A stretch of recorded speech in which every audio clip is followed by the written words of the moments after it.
The air in the grand conclave of the Ethelgardian Empire did not smell of ozone or antiseptic, as one might expect from a civilization capable of spanning stars. It smelled of ancient stone, dried ceremonial herbs, and the sour, metallic tang of terrified pheromones. The vast, circular chamber, hewn from the living rock of the capital moon, was submerged in a twilight gloom, illuminated only by the bioluminescent veins running through the obsidian walls and the holographic projection floating in the center of the pit, a projection that showed the galaxy dying. High Justiciar Zalthora adjusted the heavy ceremonial robes that draped over his chitinous shoulders, his compound eyes twitching with a fatigue that went beyond the physical. He looked down at the assembled representatives of the Galactic Coalition, a tapestry of species that had spent millennia bickering over trade routes and border disputes, now huddled together in a collective silence so profound it felt like a physical weight. They had done the unthinkable. They had broken the oldest law written in the precursor tablets. They had looked into the abyss of extinction, realized they had nowhere to turn, and in a moment of panic desperation, they had sent the signal. They had summoned the humans.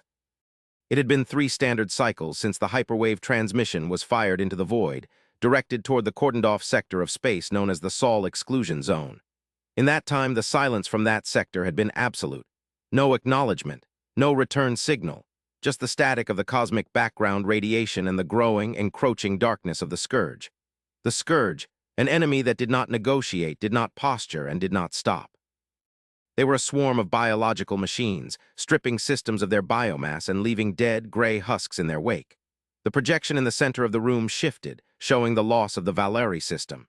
It had fallen in hours. The Valeri ambassador, a slender avian creature, was weeping silently in the lower tiers, her feathers dull and ruffled. Zalthora felt a pang of sympathy, but he crushed it. Sympathy was a luxury of the living. They were rapidly becoming the dead. The debate on the floor had long since ceased to be about strategy. It had devolved into a circular argument about the morality of their last desperate act. "We have doomed us all," muttered Counselor Vrex, a massive, armored reptilian whose species, the Crawl, were renowned for their bravery. Now Vrex looked small. "To invite the Terrans is to invite a storm to quench a fire. We know the histories. We know why they were isolated, their wars, their capacity for destruction. It is not compatible with the civilized galaxy." Vrex's voice rumbled through the acoustic sweet spots of the chamber, echoing the fears of half the delegates. "If they come, they will not just destroy the Scourge. They will subjugate us. They will impose their chaotic logic upon the Coalition. We traded a quick death for a slow, agonizing enslavement." Zalthora leaned forward from the high dais, his mandibles clicking softly before he spoke, his voice amplified by the Neuralink collar around his neck. "And what is the alternative, Counselor? The Scourge does not enslave, it consumes. There is no history to be written after the Scourge. There is only silence. The humans, they are a gamble, but they are a gamble that breathes. The Scourge is a certainty that rots." The argument was cut short by a sound that defied description. It was not a noise heard by the ears, but a vibration felt in the marrow of the bone, a deep, resonant thrum that shook the dust from the high vaulted ceiling. The holographic map flickered and died. The bioluminescent veins in the walls pulsed erratically, then dimmed. Emergency lights bathed the chamber in a harsh crimson glow. Sensors screamed, their alarms shrill and panicked, but no one looked at the readouts. All eyes turned upward, toward the crystalline dome that offered a view of the stars above the moon. Space itself seemed to be bruising. The fabric of reality, usually invisible, began to distort, twisting into a kaleidoscope of impossible colors, violets that burned the retina, blacks that shone with an inner light. It was not a hyperspace window opening. It was a tearing of the dimensional veil. The grand conclave held its breath. From the tier, a shape emerged. It did not glide with the elegance of the Ethelgardian solar sailors, nor did it bristle with the jagged aggression of the Crawl dreadnoughts. It was a monolith, a slab of dark gray hull plating, scarred and pitted, geometric and brutalist. It was immense, blocking out the starlight, casting a shadow that swallowed the capital moon. There were no visible engines, no glowing ports, just a silent, looming presence that radiated power. It was a ship built not for travel, but for endurance, a fortress that moved. As it fully materialized, the dimensional tier snapped shut behind it with a thunderclap that registered on atmospheric sensors despite the vacuum. The ship hung there, motionless, a silent leviathan above the terrified council. Then the communications grid of the entire moon was overridden. There was no static, no handshake protocol, no request for permission. A single voice, clear, deep, and terrifyingly calm, spoke in the universal trade tongue, emanating from every speaker, every personal device, and seemingly the air itself. "This is High Admiral Vance of the Terran System's Union ship Weight of Consequences. You rang." Silence that followed was heavy, laden with the shock of the casual, almost bored tone of the human voice. Zalthora felt a chill run through his hemolymph. He had expected a roar, a threat, or a declaration of conquest. Instead, he heard the weary tone of a professional arriving at a chaotic worksite. He gathered his wits, his claws clicking on the stone of the dais as he activated the primary transmitter. "This is High Justiciar Zalthora of the Galactic Coalition. We received your arrival. We are grateful." The word tasted like ash. "We requested aid against the threat known as the Scourge. Our fleets are broken. Our worlds are burning. We threw ourselves upon your mercy." There was a pause, a stretch of dead air that felt like an eternity. "Mercy," the human voice repeated, testing the word as if it were a foreign coin. "We don't deal much in mercy, Justiciar. We deal in solutions. Prepare your docking coordinates. I am coming down. Alone." The transmission cut. The council erupted into chaos. Alone. The human commander was coming down alone. Was this arrogance, or was it a statement that he feared nothing in this room? Vrex was shouting orders to his guards, but Zalthora slammed his staff of office against the floor, the resonant boom silencing the chamber. "Let him come," Zalthora bellowed, his voice cracking with strain. "Do you not see? If they wanted us dead, that ship above us would simply vent its waste heat and boil our atmosphere. We have summoned the Predator to kill the pest. Do not provoke the Predator." The arrival of the human shuttle was an anticlimax that only heightened the tension. It was a small, blocky craft, scarred by re-entry and micrometeors, descending with efficient, sharp movements. It landed on the private pad of the conclave, steam hissing from its cooling vents. The airlock cycled. The counselors stood, a sea of alien shapes and colors, watching the great doors of the chamber. When they opened, they did not reveal a squad of power-armored giants or a cybernetic horror. They revealed a single figure. High Admiral Vance was of average height for a biped, clad in a uniform of charcoal gray that seemed to absorb the light. He wore no helmet. His face was weathered, lines of stress etched deep around his eyes, his skin pale from a life spent between stars. His hair was cropped short, silvering at the temples. He carried no visible weapon, save for a small, simple sidearm holstered at his hip. He walked into the chamber with a stride that was measured and precise, the sound of his boots on the stone echoing in the silence. He did not look at the guards. He did not look at the majestic architecture.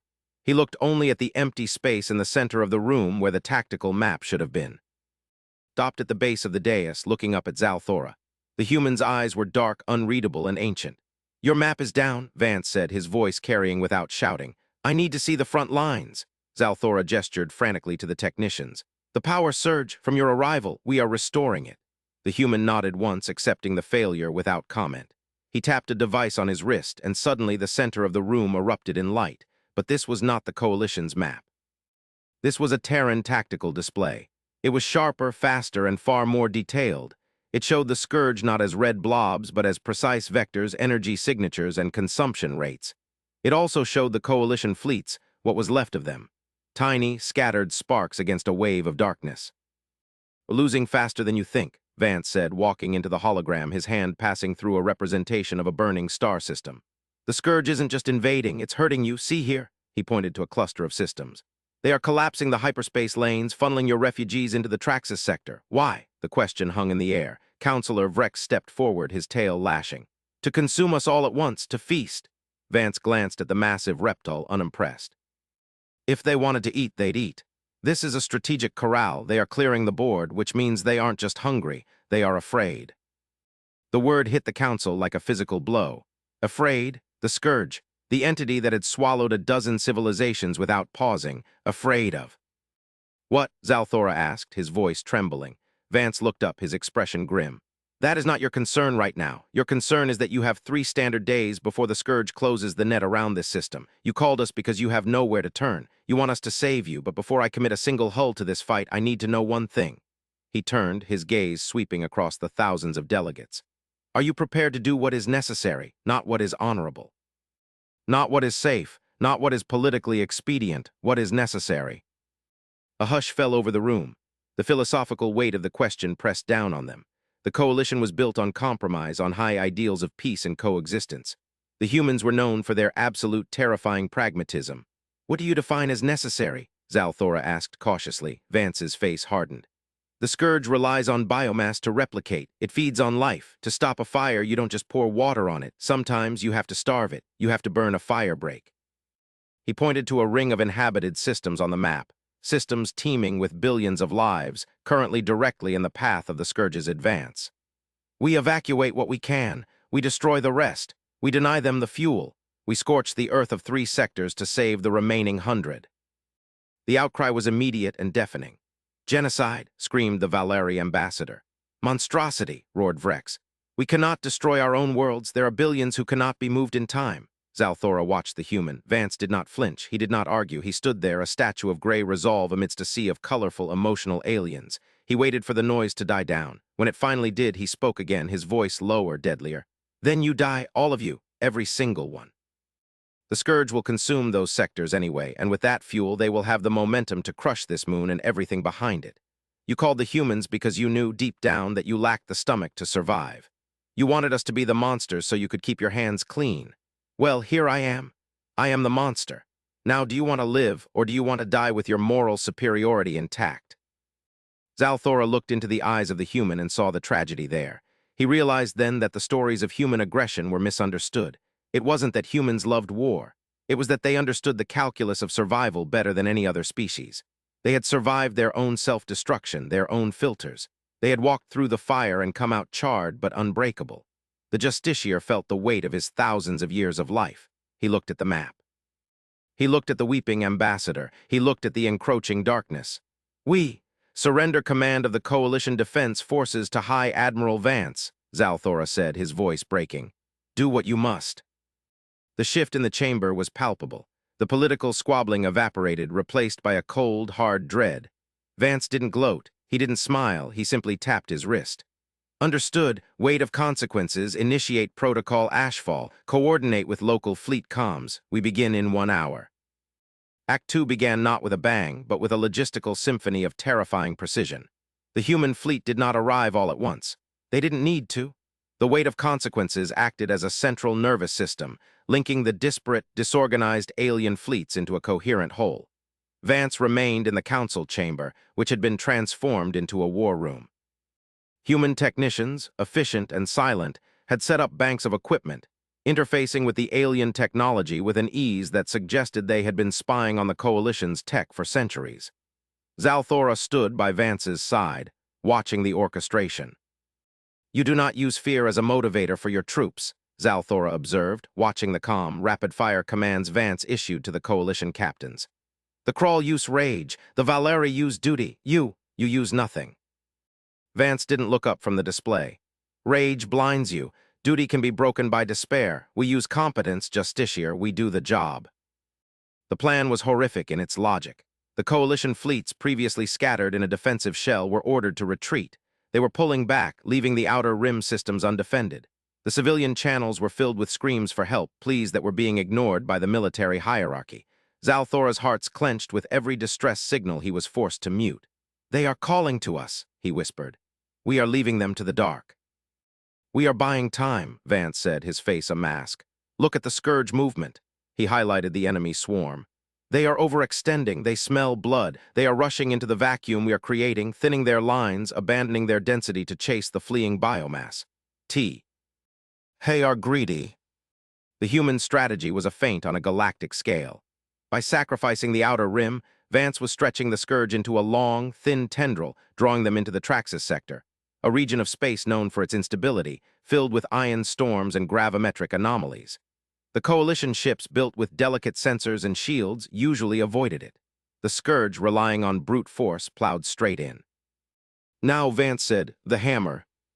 From the dark space above the galactic plane, where no ship should have been, the rest of the human fleet dropped out of warp. They were not beautiful. They were jagged, industrial nightmares. Kinetic artillery platforms, drone carriers, and massive railgun frigates. They didn't engage the scourge directly. They engaged the environment. Fire Solution Alpha 9, Vance commanded.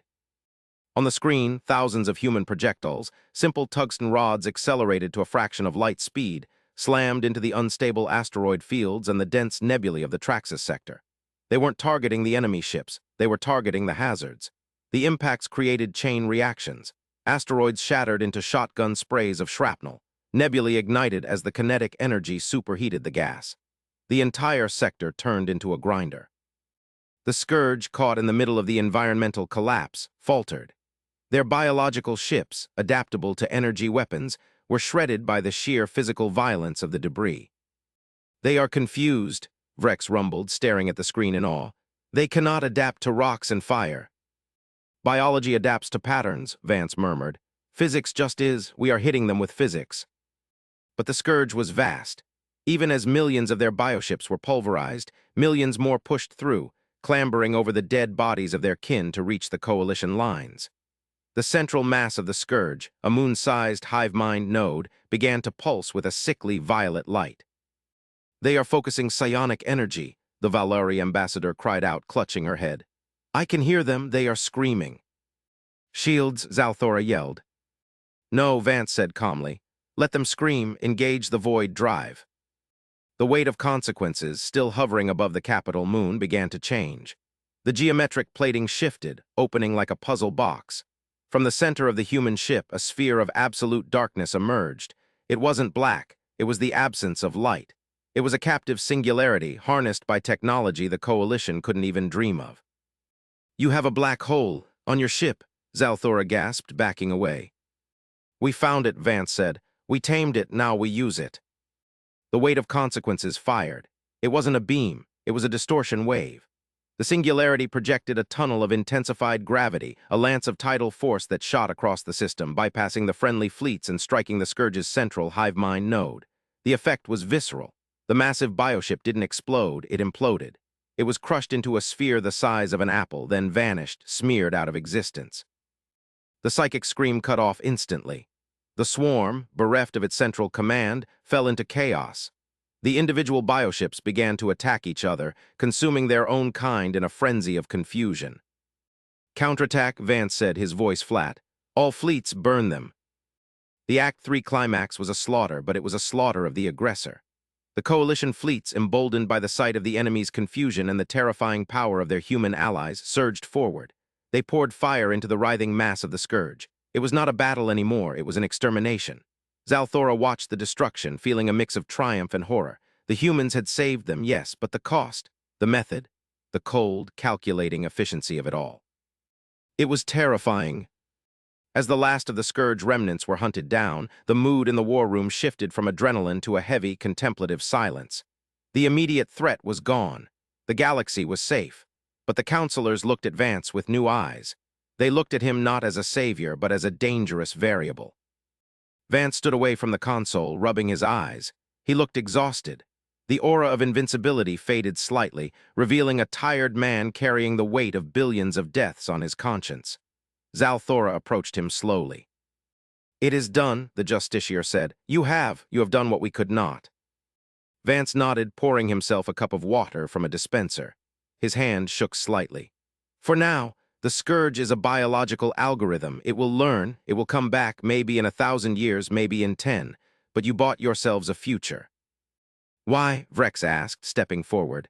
The aggression was gone from the Krall's voice, replaced by genuine curiosity. "You isolated yourselves, you built walls around your stars, you let us think you were monsters. Hi, come out, why save us?" Vance took a sip of water and looked at the projection of the galaxy, now showing the retreating human fleet.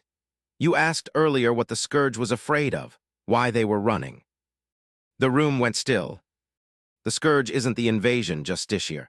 The Scourge is the refugee," Vance said softly. "They are fleeing from the outer dark, from the space between galaxies. We've been out there. We've been holding the line at the edge of the galactic halo for 500 years. The Scourge broke through our perimeter, panicked, and ran into your territory. They weren't trying to conquer you. They were trying to build a fortress against what's hunting them." The horror that dawned on the Council was absolute. The Scourge, the nightmare that had almost erased the Coalition, was just running away from something worse. "What?" Zalthora whispered, his voice barely audible. "What is hunting them?" Vance set the cup down. He looked at the Council, his expression softening into something resembling pity. "We don't have a name for it. We just call it the silence. It's coming. It's slow, but it's coming. We came to help you with the Scourge because we need you. We need your resources, your fleets, your minds, not to fight each other, but to build the wall higher." He tapped the console, and the map zoomed out past the galaxy into the deep, dark void of intergalactic space. There, at the very edge of the sensors, was a shadow that was blocking out the light of distant galaxies, a shadow that was moving. "We didn't come to conquer you," Vance said, his voice regaining its steel. "We came to recruit you. The childhood of the galaxy is over, Justiciar. The real war is about to begin." Vance turned to leave, his boots clicking on the stone floor. At the door, he paused and looked back at the stunned assembly of aliens, ancient and powerful species who suddenly felt very young and very small. "Fix your ships," the human said. "Gather your people, stop your petty squabbles. The weight of consequences will remain in orbit to assist with the rebuilding. But make no mistake, when the silence arrives, we will need every gun, every ship, and every soul. You summoned a human because you were afraid. Good, hold on to that fear, it will keep you sharp." The doors hissed shut behind him, leaving the grand conclave in a silence that was different from the one that had started the day. It was not the silence of despair. It was the silence of realization. Zalthora looked at the shadow on the map, then at Vrex, then at the weeping Valeri ambassador who was now drying her eyes with a look of new determination. "He is right," Zalthora said, his voice echoing in the chamber. "We thought we were the masters of the stars. We were merely children playing in the sandbox while the tide was coming in." He straightened his robes, the fatigue vanishing, replaced by a cold, hard clarity. "Let us begin the work. We must be ready, for if the humans are the monsters we fear, then we must become monsters too." The camera pulled back, through the roof of the chamber, up through the atmosphere of the capital moon, past the broken debris of the Scourge fleet, past the brooding, silent hulk of the weight of consequences, and out into the vast, indifferent starfield. The galaxy spun on, beautiful and fragile, a candle flame flickering against the encroaching night, protected now by the only thing the darkness feared, the indomitable, terrifying resolve of humanity. The screen faded to black, leaving only the sound of a slow, steady heartbeat, drumming the rhythm of war. The aftermath of the Battle of the Traxxas sector was not a time of celebration. In the classic stories of the Coalition, victory was followed by parades, by the ringing of the great bells of Othala, by speeches and feasts. This victory was followed by silence and the grim industrial noise of salvage. The debris field was a graveyard of millions, a slurry of biological matter and shattered alloys drifting in the cold void. The human support ships, smaller and more agile than the monolithic weight of consequences, moved through the wreckage like carrion birds, but they were not feeding. They were analyzing. High Justiciar Zalthora stood on the observation deck of the Coalition flagship Pride of Ethelgard, which was currently undergoing emergency repairs. The flagship was docked alongside the human dreadnought, and the size difference was humbling. The Pride was a work of art, sleek curves and gold filigree, designed to inspire awe. The human ship was a weapon, pure and simple. It was ugly, scarred, and overwhelmingly massive. It made the Pride look like a toy. "They are sending over a delegation," Captain Kale whispered, standing beside the Justiciar. Kale was young, his scales still bright and unmarred by time, but his eyes held the haunted look of a veteran. "To discuss the integration of logistics, they call it. Justiciar, are we T. Ruli going to ally with them, after what they did? They sacrificed 3 sectors. They burned the garden worlds of Hybras without a second thought." Zalthora turned to his captain. "They burned the garden worlds to save the core worlds, Kale. It is a calculus we were too weak to perform. Do not mistake cruelty for necessity. We are alive because of them." "But the silence," Kale shuddered. "Is it real, or is it another human manipulation, a way to keep us frightened and obedient?" "That is what I intend to find out," Zalthora said, smoothing his robes. "Prepare the airlock and Kale. Do not show fear, respect, yes, but not fear. We are still the High Council. We must maintain our dignity even if we are outgunned." The meeting took place in the Pride's diplomatic lounge, a room designed for comfort and negotiation, with soft gravity couches and mood lighting. The humans who entered looked out of place. They wore utilitarian jumpsuits, not dress uniforms. They carried data pads and tools, not weapons.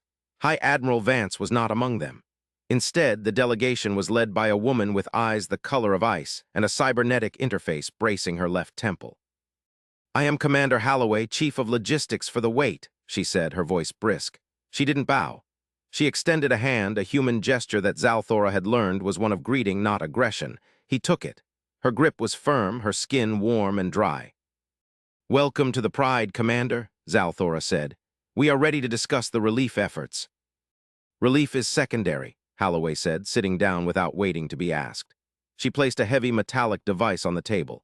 It hummed to life, projecting a complex schematic of the Coalition's industrial capacity. Primary objective is rearmament. Admiral Vance has authorized the transfer of Tier 3 shielding technology and kinetic driver schematics to your shipyards. We need to upgrade your fleet density. Your ships are too fragile. Glass cannons. Zalthora bristled slightly. Our ships are the pinnacle of Guardian engineering. They are designed for speed and precision. They are designed for skirmishes, Holloway corrected, not unkindly. They are elegant, but the silence doesn't care about elegance. It eats energy. Your energy shields will just feed it. You need physical armor, ablative plating, dense matter. We need to retrofit your entire navy within 6 standard months. 6 months? Counselor Vrex, who had joined the meeting, laughed, a deep, guttural bark. It takes 6 months to debate the budget for a single cruiser in the council. You ask for a fleet retrofit. Holloway looked at the massive crawl warrior. Then you stop debating. You are under martial law now, effectively. If you want to survive, the bureaucracy dies today. We have fabrication drones already moving to your shipyards. We aren't asking for permission, Counselor. We are giving you the blueprints. The arrogance was breathtaking, but under it, Zalthora sensed the same desperation that Vance had shown. These humans were frantic. They were moving with the speed of a species that had seen its own grave. Tell us about the silence, Zalthora said quietly. Vance showed us a shadow, but shadows do not frighten empires. What is it? Holloway's expression darkened. She tapped the interface on her temple and the projection changed. It showed a video record, grainy and distorted. It showed a star system, not a map, but a visual feed. A yellow sun, vibrant and healthy. Then something began to happen to the light. It didn't dim, it simply stopped. The stars in the background vanished. The planets turned into black silhouettes. Then the sun itself began to unravel, its plasma streaming away into an invisible maw. In seconds, the system was gone, just blackness. It's an entropy field, Holloway said, her voice hushed. It's not a fleet, it's not an organism, it's a tier in the laws of thermodynamics. It moves through space, and where it passes, energy ceases to exist. Heat becomes cold, motion becomes stasis, life becomes dust. It is the end of all things. The room was silent. The horror of the concept was too large to grasp. The scourge ran because they are biological, Holloway continued. They sensed the heat death approaching. We fought the scourge for a century before we realized they were just the bow wave. We tried to communicate with the silence. We tried to fight it. Nothing works. You can't shoot a law of physics. Then how do we fight it? Cale asked, his voice trembling. If it cannot be shot. We don't fight it, Holloway said. We plug the hole. The humans have been building something, a megastructure, a casual loop anchor. We are trying to stitch the tier and reality back together. But it requires energy. More energy than our sun can provide. More energy than 1,000 suns. She looked at Zalthora. We need the galactic core. We need the supermassive black hole at the center of your territory. We need to harness it. That is why we are here, not to lead you into war, but to turn your galaxy into a battery to save the universe. Zalthora sat back, his mind reeling. The scale of the human ambition was beyond comprehension. They weren't just warriors, they were engineers of the cosmos. They looked at a black hole and saw a power outlet. They looked at the apocalypse and saw a broken circuit. The core is sacred, Vrex rumbled, but there was no fire in his words. It is the resting place of the ancestors. The ancestors won't mind, Holloway said dryly. They're already dead. We're trying to keep the rest of you from joining them. Zalthora looked at the human woman. He saw the bags under her eyes, the tremor in her hands that she tried to hide. He realized that the humans were not gods. They were terrified mechanics, frantically trying to fix the engine of reality before the car crashed. And they were alone. They had been alone in the dark for so long, holding back the end of the world. We will help you, Zalthora said. The decision came from a place of deep calm. We will grant you access to the core. We will retrofit our fleets. We will do whatever is required. Holloway let out a breath she seemed to have been holding for years. She nodded, her eyes glistening slightly. Thank you, Justiciar. You have no idea. You have no idea how close we were to breaking. The revelation that the humans, the monsters, the predators, the terrifying giants, were on the verge of breaking was more unsettling than the silence itself. It humanized them in a way that was deeply uncomfortable. They were not saving the galaxy out of altruism or arrogance. They were saving it because they were exhausted. As the weeks turned into months, the coalition transformed. The leisurely pace of alien politics was replaced by the frantic rhythm of human industry. The skies of the capital moon were filled with construction drones. The shipyards burned bright day and night, retrofitting elegant cruisers with ugly, blocky human armor. The cultural exchange was friction-filled but productive. The crawl found a kinship with the human marines, trading sparring techniques and war stories. The Valeri scientists worked alongside human physicists, their minds expanding as they learned the secrets of the void drive. But tension remained. There were factions within the coalition who believed the humans were lying, that the silence was a fabrication to seize control of the core. Protests erupted on several worlds. Sabotage delayed the retrofits. It came to a head when a radical faction of the Ethelgardian military, led by a disillusioned general named Korth, seized control of the comms array and broadcast a demand for the humans to leave. Korth claimed to have proof that the humans were actually the creators of the scourge. High Admiral Vance didn't negotiate. He didn't send a diplomat. He descended to the surface in a drop pod, crashing through the roof of the comms center. Zalthora watched the feed from the security cameras.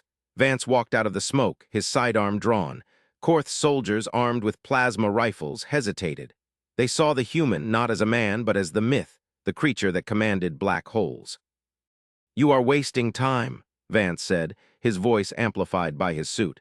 "Every second you spend posturing is a second the silence gets closer." Korth leveled his weapon. "You are a tyrant. You come here and dismantle our culture." "I am a janitor," Vance roared, losing his cool for the first time. The raw emotion in his voice stunned the soldiers. "I am cleaning up a mess that is older than your civilization. I don't care about your culture. I care about whether your children exist to have a culture in 10 years. He didn't fire. He walked up to Korth, grabbed the plasma rifle barrel and pulled it against his own chest armor. "Shoot me," Vance challenged. "Shoot me and see if that stops the entropy field. Go ahead." Korth trembled. The sheer, suicidal conviction of the human was overwhelming. He dropped the weapon. Vance stepped back, smoothed his uniform, and looked at the soldiers. "Get back to work." The insurrection ended not with violence, but with the crushing weight of human reality. They didn't have time for rebellion. They didn't have time for feelings. They only had time for the work. Finally, the day came. The weight of consequences, flanked by the newly armored coalition armada, a strange hybrid of alien grace and human brutality, set course for the galactic core. The journey took weeks, even with the human hyperdrive modifications. As they approached the center of the galaxy, the density of stars became blinding. The radiation alarms screamed constantly. The supermassive black hole, known to the coalition as the Eye of Eternity, sat in the center of the maelstrom, a disk of swirling fire around a sphere of absolute nothingness. "Deployment positions," Vance's voice crackled over the fleet comms. "Anchor ships initiate." The tether. The human plan was insanity. They deployed 4 massive stations around the black hole, linked by beams of pure energy. They were building a Dyson ring around the event horizon, not to capture light, but to siphon rotational energy directly from the singularity. "The gravimetric stress is tearing the hull," Captain Kale yelled on the Pride. The ship groaned, metal shrieking. "Hold position," Zalthora ordered, gripping his command chair. "Trust the math, trust the humans." The ring activated. A pulse of energy, brighter than a supernova, shot from the black hole, channeled through the human stations and directed into a single point in space. The human needle ship, a vessel designed solely to stitch reality. The beam hit the fabric of space. For a moment, nothing happened. Then the universe screamed. It was a psychic sound felt by every living being in the fleet. It was the sound of a wound closing. The sensors showed the entropy field, the silence at the edge of the galaxy. It shuddered. The encroaching nothingness hit the barrier of energized reality and stopped. "It's holding," Holloway's voice came over the comms, breathless. "The casual loop is stable. We have a wall." Cheers erupted on the Pride. Aliens of a dozen species embraced. Zalthora let out a long sigh, slumping in his chair. They had done it. The galaxy was safe. But on the screen, the weight of consequences was moving. It was detaching from the formation and heading toward the black hole. "Admiral Vance," Zalthora hailed, "where are you going?" "The tether needs an anchor." Vance's voice was quiet, peaceful. "The energy flow is too unstable to be automated. It needs a conscious mind to regulate the intake. Someone has to stay inside the event horizon to keep the loop closed." Zalthora stood up. You cannot, you will be trapped, time dilation, you will be frozen there forever. To me it will be a few minutes, Vance said. To you it will be eternity, it's a fair trade. Vance, Zalthora shouted. There must be another way, use an AI. AI can't improvise, Vance said. And the silence is tricky, it adapts, it needs a human stubbornness to hold the line. The human ship accelerated, diving toward the accretion disk. Listen to me, Justiciar. You are the leader now, not of the coalition, but of the defense. Keep the fleets ready. Keep the peace. Don't let my sacrifice be for a galaxy that destroys itself from the inside. We will, Zalthora promised, tears leaking from his compound eyes. We will be worthy. I know you will, Vance said. Humans aren't the only ones with potential. We just got a head start on the suffering. Good luck, Zalthora, weight of consequences, signing off. The massive human dreadnought plunged into the fire. It crossed the event horizon, and for a split second the image of the ship froze, suspended in time, immortalized against the backdrop of infinity. Then it faded from sensors, leaving only the steady, rhythmic pulse of the energy barrier. The silence was stopped, the wall was built, and in the center of the galaxy a single human stood watch, holding the door shut against the end of time. Zalthora turned to his crew. They were silent, looking at the black hole with a reverence that transcended religion. Mark this day, Zalthora said, his voice strong. Reset the calendars. Today is day one of the new era, the era of the Guardian. He looked out at the stars, which burned a little brighter, a little warmer. We summoned a human because we were afraid, he whispered to himself, and he taught us that fear is just fuel for the fire. The galaxy turned. The politics would return, the squabbles would eventually restart, for that was the nature of life. But whenever a leader thought of war, whenever a tyrant sought to burn a world, they would look toward the core. They would remember the weight of consequences. They would remember that they were being watched by the man in the black hole, the human who had sacrificed everything to give them the chance to be better. And they would be afraid, but more than that, they would be grateful. The story of the human was over. The story of the galaxy had just begun. End of Part 2.